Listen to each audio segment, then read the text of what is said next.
আসসালামু আলাইকুম, কেমন আছেন সবাই? আশা করি আল্লাহর অশেষ রহমতে সবাই ভালো আছেন। আলহামদুলিল্লাহ, আমিও ভালো আছি। শাহিনুরস রেসিপিতে নতুন আরও একটি রেসিপি দেখার জন্য আপনাদেরকে ওয়েলকাম জানাচ্ছি। আজকে আমি তৈরি করে দেখাবো মাত্র একটি সেদ্ধ আলু আর আটা দিয়ে তৈরি অসাধারণ মজার ফুলকো এবং মুচমুচে নাস্তার রেসিপি। এই নাস্তাটা বানিয়ে নিতে পারবেন মাত্র 10 মিনিটের মধ্যে এবং বানিয়ে নেওয়াটা খুবই সহজ। অল্প কিছু উপকরণ দিয়ে এটা বানিয়ে নিতে পারবেন। ছোট থেকে বড় সবাই খেতে পছন্দ করবে এবং চায়ের সাথে খাওয়ার জন্য পারফেক্ট একটা নাস্তা।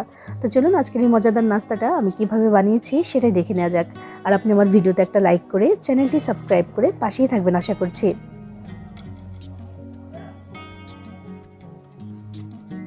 বিসমিল্লাহির রহমানির রহিম। প্রথমেই আমি নাস্তাটা বানানোর জন্য নিয়েছি আলু। একটা সেদ্ধ আলু নিয়েছি, এখানে মিডিয়াম সাইজের আলু নিয়ে সেটাকে সেদ্ধ করে আগে থেকেই ম্যাশ করে রেখেছিলাম। তো সেটার মধ্যে দিয়ে দিচ্ছি 1 চা চামচ চিনি। এই চিনিটার কারণে মিষ্টি হয়ে যাবে না, তবে টেস্ট ভালো আসবে।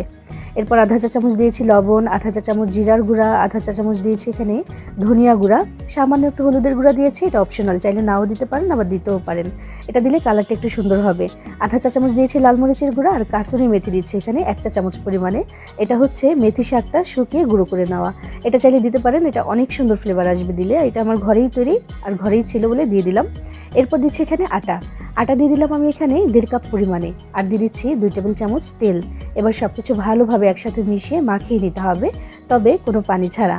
ওই যে আলুটা দিয়েছি সেদ্ধ করে, ওটা দিয়েই হয়ে যাবে। তবে প্রথম অবস্থায় মনে হতে পারে যে অনেক শুকনো, একটু পানি দিই, একটু পানি দিলে কী বা হবে। তবে একটু পানি দিলেই কিন্তু ঝামেলা, কারণ আলুটা দিয়ে খুব সুন্দরভাবে নরম তুলতুলে একটা ডো আমাদের এখানে রেডি হয়ে যাবে। পানিটা কিন্তু একেবারেই লাগবে না। তবে বেশি যদি শুষ্ক মনে হয় তখন এখানে আরও একটু তেল দিয়ে দিতে পারেন। আমিও সেটাই করি সবসময়, যদি বেশি শুষ্ক মনে হয় তাহলে একটু তেল দিয়ে দেই, আর এতে করেই হয়ে যায়। তবে আর কোনো পানির কিন্তু প্রয়োজনই হয় না, 1 ফোঁটা পানিও এখানে ব্যবহার করব না। তো আরও একটু তেল দিয়ে দিলাম, দিয়ে এবার ভালো করে মাখিয়ে নিচ্ছি। তবে সময়টা একটু বেশি লাগবে, 2 থেকে 3 মিনিট সময় নিয়ে ধীরে ধীরে মাখিয়ে নিতে হবে। এতে করে দেখবেন যে সুন্দর একটা ডো তৈরি হয়ে যাচ্ছে। দেখেন আস্তে আস্তে কিন্তু হয়ে যাচ্ছে। আর আমি মাঝে মাঝে এই নাস্তাটা বানাই, তো সেজন্য আমি জানি যে কতটুকু আলুর সাথে কতটুকু ময়দা বা আটার প্রয়োজন। তো সেজন্যই কিন্তু 1.5 কাপ দিয়েছি আমি, আর সেটা দিয়ে কিন্তু হয়ে গেছে। যদি প্রথমবার বানান আটা বা ময়দা যেটাই দেন না কেন একটু সাবধানে একটু একটু করে দিবেন, একবারে দিয়ে দিলে কিন্তু বেশি হয়ে যেতে পারে। তো এই যে কথা বলতে বলতে আমি কিন্তু মাখিয়েও নিয়েছি, কেমন তুলতুলে হয়েছে সেটাও দেখিয়ে দিয়েছি। আর 2 ভাগে ভাগ করে নিলাম আমাদের এই খামিরটাকে। এবার 1 ভাগ নিয়ে এইভাবে একটা প্যারার মতো করে নিয়েছি। বেশ খানিকটা জায়গা জুড়ে আমি আটা ছিটিয়ে নিলাম, কারণ বড় করে রুটি বেলতে হবে। তবে প্রথমে ছোট একটা রুটি বেলে নিচ্ছি আমি। নাস্তাটা ফুলকো হতেই হবে যদি এইভাবে বানান।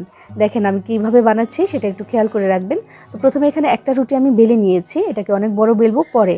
উপরে আরও একটা রুটি বেলে আমি দিয়ে দিচ্ছি। দেখেন এভাবে একটা রুটির উপরে আরেকটা রুটি দিয়ে বেলে নিয়ে তারপর নাস্তাটা বানালে দেখবেন যে ভাজলে প্রত্যেকটা নাস্তা ফুলবে ইনশাআল্লাহ। এমন হবে না যে নাস্তা ফুলছে না, মাঝে মাঝে হয় না যে একটা ফুললো আরেকটা ফুললো না, তেমন হবে না, প্রত্যেকটা নাস্তাই ফুলবে ইনশাআল্লাহ। তো দেখেন আরও বেশ কিছুটা আটা ছিটিয়ে তারপর আমি রুটিটাকে বেলে নিচ্ছি, এবং এই রুটিটা হবে অনেকটা বড়।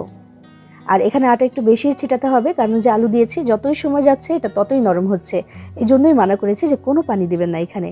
তো দেখেন যে একটা রুটি বেলে নিয়েছি, নর্মাল যে রুটি আমরা বেলি সেরকম করে একটা পুরুত্বের আমি রুটি এখানে বেলেছি, বেশ খানিকটা বড়।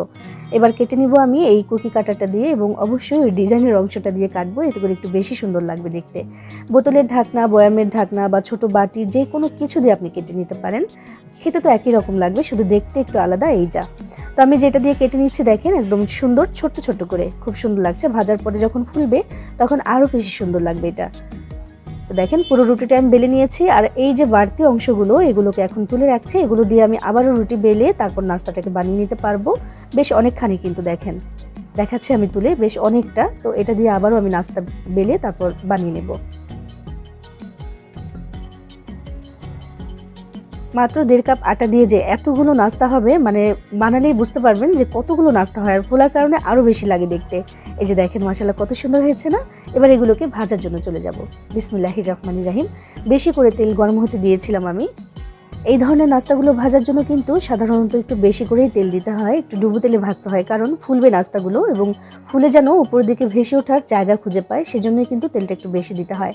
আর আমি একটা একটা করে দিচ্ছি এই জন্যই যে আপনাদেরকে দেখানোর জন্য, যে দেখেন প্রত্যেকটা নাস্তায় কিন্তু ফুলে উঠছে, একটা নাস্তাও এমন হচ্ছে না যেটা ফুলছে না। মাশাআল্লাহ দেখেন কত সুন্দর লাগছে না দেখতে। চুলার আঁচটাকে মিডিয়ামে রেখে তারপর আমি এগুলোকে ভাজবো, আর তেলটা ভালো করে গরম করে তারপরেই কিন্তু নাস্তাগুলো দিবেন, তাহলে ভালো ফুলবে। তো তো যত ফাঁক ফোকর আছে আমি দিয়ে দিচ্ছি নাস্তাগুলো, কারণ ভেসে তো উপরেই উঠবে।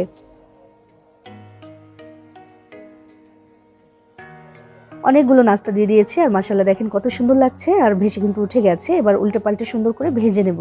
একটা পাশ কিন্তু সুন্দর একটা কালার চলে এসেছে। আর হ্যাঁ, চুলার আঁচটা কিন্তু খুব বেশি বাড়িয়ে দেওয়া যাবে না, তাতে করে আবার পুড়েও যেতে পারে। আর দেখা যাবে উপর থেকে দেখা যাচ্ছে যে হয়ে গেছে, তবে ভেতরে একদম নরম নরম থাকবে, সেটা কিন্তু বেশি দিন রাখা যাবে না। কারণ এই নাস্তাটা আপনি বানিয়ে কিন্তু 1 সপ্তাহের মতো রেখেও দিতে পারবেন, যে কোনো এয়ারটাইট বক্সে বা কন্টেনার বা বাটিতে। অল্প একটু আটা বা ময়দা দিয়ে কিন্তু অনেকগুলো নাস্তা হয়। দেখলেন তো আমি মাত্র 1.5 কাপ পরিমাণে আটা দিয়েছি, তাতে কতগুলো নাস্তা হয়েছে মাশাআল্লাহ। তো ভাজা হয়ে গেছে এগুলো, বাকিগুলো একইভাবে ভেজে তারপর তুলে নেব। আর যেহেতু এখানে আলু আছে, সেদ্ধ আলু, তো এটা কিন্তু বেশ সুন্দর একটা মিষ্টি ভাজা একটা ঘ্রাণ বের হয় যখন ভাজবেন। তো দেখেন আমার হয়ে গেছে ভাজা, আর কত সুন্দর লাগছে দেখতে। এভাবে চাইলে আপনি কিন্তু বানিয়ে নিতে পারেন। একবার একটু বেশি করে বানালে কিন্তু বেশ কয়েকদিন খেতে পারবেন, অনেক বেশি মজার। আর সবাই খেতে পছন্দ করে এই ধরনের নাস্তাগুলো। এভাবে চটপট করে বানিয়ে নিতে পারবেন, একদম সময়ও কম লাগে আর উপকরণও কম লাগে। আর বানিয়ে দেখবেন যে সবাই কিন্তু বারবার খেতে চাইবেন ইনশাআল্লাহ।